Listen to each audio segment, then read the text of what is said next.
Hello everyone, कैसे हो आप सब लोग। आज मैं आपके साथ डिस्कस करूंगा क्या बड़ा मेजर चेंज आने वाला है जीएसटीआर 3B फाइलिंग को लेके from tax period January 2025 onwards.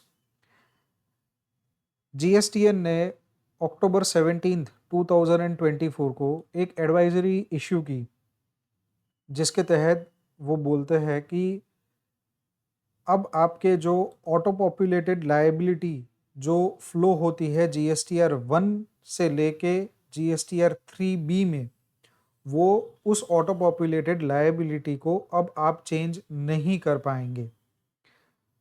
Right, सो कहना ये है कि जो जीएसटीआर 1 की ऑटो पॉपुलेटेड लायबिलिटी पहले जो 3B में हम चेंज कर सकते थे, अब जनवरी टैक्स पीरियड ऑनवर्ड्स हम उस लायबिलिटी को चेंज नहीं कर पाएंगे।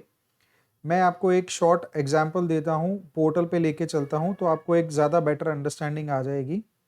तो ये है एक पोर्टल के ऊपर जहाँ पे हम 3.1, 3.111 एंड 3.2 टेबल के अंदर सारी हम यहाँ पे सेल्स की फिगर्स एंड उसकी लायबिलिटी हम यहाँ पे फ्लो होती है या हम इंसर्ट करते हैं जीएसटीआर 1 के अंदर जो डाला होगा उस तरह से।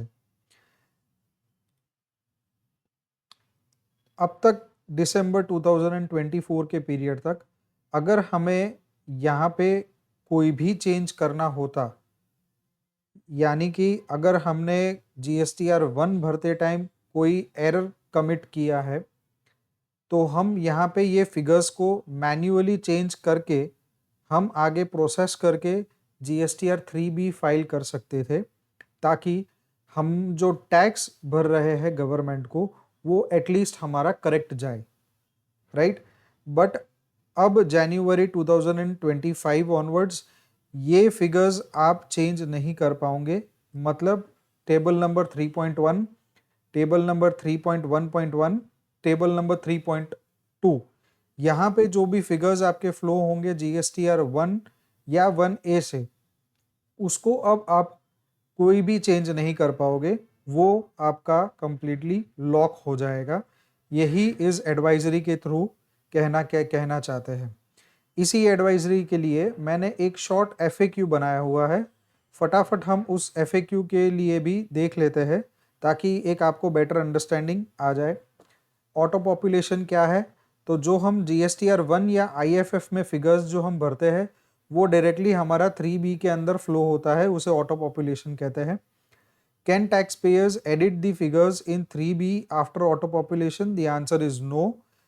Starting from January 2025 onwards auto populated figures जो रहेंगे वो आप 3B के अंदर एडिट नहीं कर पाओगे।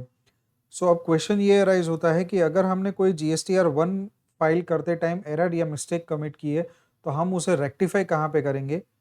अगस्त 2024 में गवर्नमेंट ने जीएसटीआर 1A फॉर्म इम्प्लीमेंट किया था, तो वहाँ पे हमें हमारी जो मिस्टेक्स वगैरह कुछ भी एरर वगैरह जो भी कमिट हुआ हो वो उसी में चेंज करना है, और वो जो डेटा रहेगा उसकी जो लायबिलिटी होगी वो हमारी फ्लो होगी जीएसटीआर 3B के अंदर।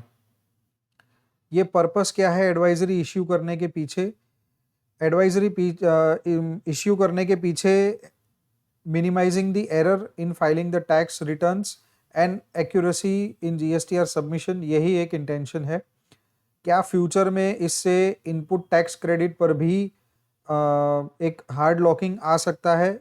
जी हाँ, आ सकता है, बट उसके लिए जीएसटीएन एक सेपरेट एडवाइजरी जब इम्प्लीमेंट करना होगा तभी उन लोग ये एडवाइजरी इश्यू करेंगे और उसके बाद ही हमें पता चल पाएगा। बट एज सच इस चीज़ के लिए कोई भी हार्ड लॉकिंग नहीं है for the purpose of ITC.